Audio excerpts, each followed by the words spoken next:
এই যে ড্রোন উঠছে, গ্রামের চাচাতো ভাই সব ড্রোনে তাকায় আছে। ড্রোনে কি আছে বল না? গ্রামের চাচাতো ভাই যখন প্রথম ড্রোন দেখে, তাই না? একদম না, এদিকে আমার দিকে ওড়ুক, ওর কাজও করবে।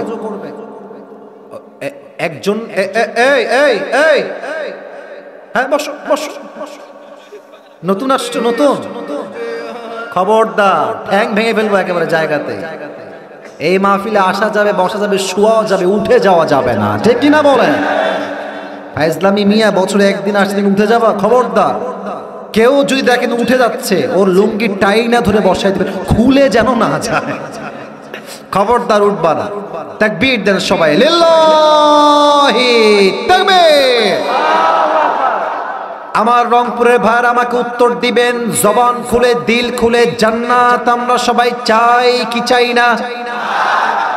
যদি এমন হয় যে আমি এক জান্নাতের মালিক নই, দুই জান্নাতের মালিক হয়ে যাব, ব্যাপারটা কি খারাপ হবে না ভালো হবে?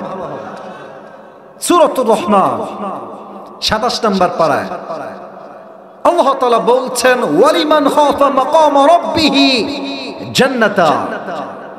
জান্নাতা আল্লাহ তাআলা বলছেন, আমার যেই বান্দা আমার ভয় অর্জন করবে, আমি আল্লাহ তাকে কিয়ামতের দিন দুইটা জান্নাতের মালিক বানাই দিব। সুবহানাল্লাহ।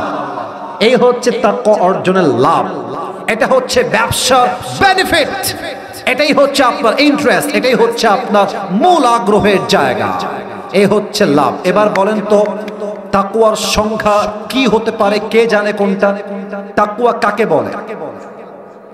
আল্লাহ ভয় তো অর্থ, বাট তাকওয়া কাকে বলে? আচ্ছা আমি বলছি, আমি তাকওয়ার মোট দুইটা সংখ্যা বলবো। রংপুরের ভাড়া বলেন সবাই, কয়টা?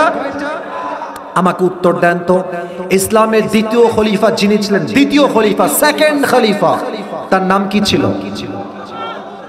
উত্তর ভয় পাচ্ছেন, বলেন সবাই, নাম কি ছিল? ওমরে ফারুক রাদিয়াল্লাহু তাআলা আনহু। এই যে ড্রোন উঠছে, গ্রামের চাচাতো ভাই সব ড্রোনে তাকায় আছে। ড্রোনে কি আছে বল না? গ্রামের চাচাতো ভাই যখন প্রথম ড্রোন দেখে, তাই না? একদম না, এদিকে আমার দিকে ওড়ুক, ওর কাজও করবে। সবাই তাকবীর দেন, লিল্লাহি তাকবীর। ওমরে ফারুক ডাক দিয়ে বলছে, একজন সাহাবী, তার নাম হচ্ছে উবাই ইবনে কাব রাদিয়াল্লাহু তাআলা আনহু, ডাক দিয়ে বলছে, হে উবাই ইবনে কাব, আমাকে বলেন তো, মা তারিফুত তাকওয়া, তাকওয়া কাকে বলা হয়? উবাই ইবনে কাব বললেন, হে ওমর, আপনি কি কখনো কাঁটাযুক্ত রাস্তায় হেঁটেছেন? কাঁটা, চতুর্পাশে কাঁটা আর কাঁটা। বলছে অবশ্যই হেঁটেছি। বলছে কেমনে হেঁটেছেন? আপনার হাঁটার স্টাইলটা কেমন ছিল? আচ্ছা এখানে তো আমার টেবিল দেওয়া আছে, আমি দেখাইতে পারছি না, আমি জুতা পরে আছি, অ্যাপেক্সের জুতা। এটা মানে ব্র্যান্ড প্রমোট করার উদ্দেশ্য না, উদ্দেশ্য হচ্ছে এই জুতা খুব বেশি শক্ত না, যদি কাঁটা থাকে জুতা সহ কাঁটা সহ পায়ে ঢুকে যাবে। ওমরে ফারুক বললেন যে আমি কোন নরমাল জুতা পরি না, আমি পরি বুটের জুতা, এমন চামড়া, এমন ভাবে তৈরি যে কাঁটায় যদি পাটা পড়ে যায়, look at my right hand, এটা হচ্ছে পা, নিচে হচ্ছে কাঁটা, যদি কাঁটায় আমার পাটা পড়ে যায়, জুতাটা এত শক্ত করি যেন কাঁটাটা পায়ের ভেতরে ঢুকতে না পারে। আর হাতে কি রাখেন? বলছে হাতে আমি লাঠি রাখি, যাতে কোনো বাঘ, ভাল্লুক, সাপ, বিচ্ছু আমাকে কখনো অ্যাটাক করতে না পারে। উবাই ইবনে কাব বলছেন এটার নামই হচ্ছে তাকওয়া। সুবহানাল্লাহ পড়বেন না আপনারা সবাই? ওমরে ফারুক ডাক দিয়ে বলছে, হে উবাই ইবনে কাব, তাকওয়ার অর্থ তো আমি বুঝলাম না, তাকওয়া আসলে কাকে বলে? এবার উবাই ইবনে কাব ডাক দিয়ে বলছে, ইয়া খলিফাতুল মুসলিমিন, জঙ্গলে চলতে গেলে যেমন কাঁটা আছে, রাস্তাও আছে, বাঘ আছে, ভাল্লুক আছে, আবার ভালো জায়গাও আছে। দুনিয়ায় চলতে গেলে একদিকে আছে হালাল, আর একদিকে আছে হারাম। Decision is totally yours. Which one you wanna select for your life? আপনি নিবেন কোনটা, এটা আপনার সিদ্ধান্ত। দুনিয়াতে হালালও আছে, হারামও আছে। বলেন তো সবাই, প্রেম করা হালাল না হারাম?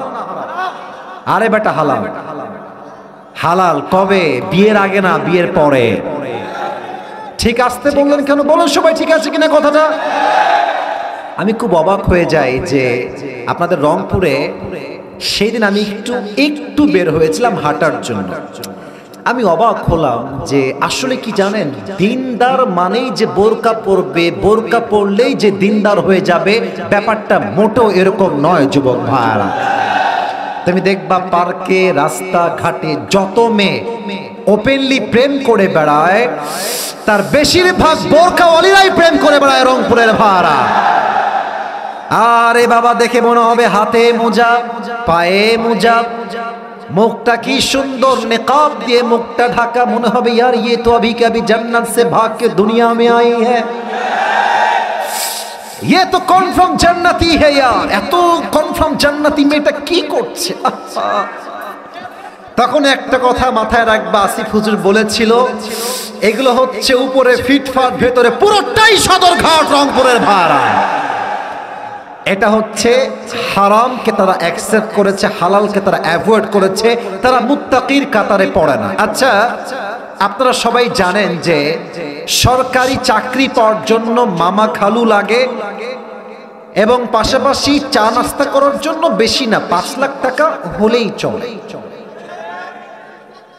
চা খাওয়ার জন্য 5 লাখ, 10 লাখ, 20 লাখ হলেই চলে।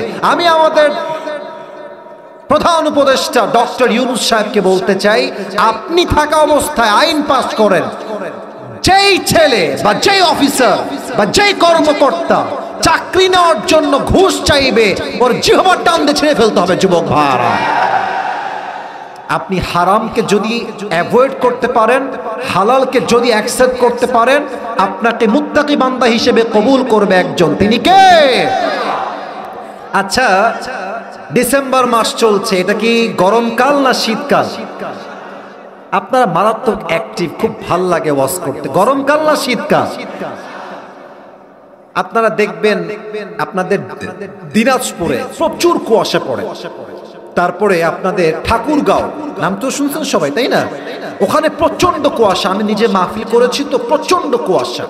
আচ্ছা, এখন বাজে রাত 11:50, রাত যখন বাজবে 2টা, পুরো রংপুর কুয়াশায় ঘিরে গেছে, সামনে কি দেখা যায় না, পুরোটা অন্ধকার। আর আপনি আপনার বাসায় বসে আছেন, জানালাও lock, your window is also locked, আপনার জানালাও লক, আবার গেটও লক, সব লক, বন্ধ, লাইটটাও অফ। আপনি মোবাইল ফোনটা বের করে ব্লু ফিল্ম দেখছেন, গান শুনছেন, হিন্দি মুভি দেখছেন। আল্লাহ তো মনে হয় এই কুয়াশার জন্য আপনাকে দেখতে পায় না।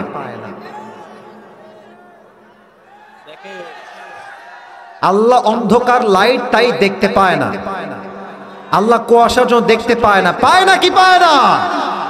পায়। এটাই হচ্ছে তাকওয়া। কেউ দেখে না, কেউ শোনে না, দেখে একজন, শোনে একজন।